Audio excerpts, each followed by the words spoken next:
Bon, ça y est, on sait pourquoi Pacho ne fait pas partie de la liste du Ballon d'Or. Bon, on va pas se mentir, on s'est tous dit que c'était du vol qui ne fasse pas partie des 30. Et bah ça y est, on nous a enfin donné l'explication et les coupables. Et ils le disent, hein, c'est pour le moins étonnant. Bon, cette partie-là, on va la passer vite fait, mais juste je m'arrête sur ça. 45 millions, recruté pour 45 millions. Pacho, le grand absent du Ballon d'Or.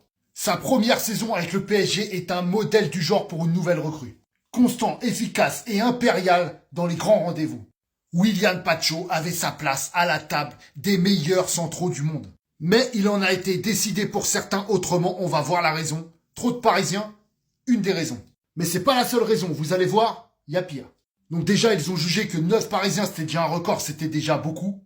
Mais c'est aussi parce que les anciens comme Luis Figo, Fabio Capello et un Islandais n'ont pas été convaincus.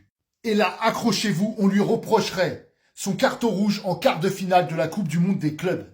Oui, on parle bien du joueur qui a eu 0 carton jaune en Ligue des Champions, une compétition encore plus importante. Je sais même pas si c'est du déjà vu à ce niveau-là.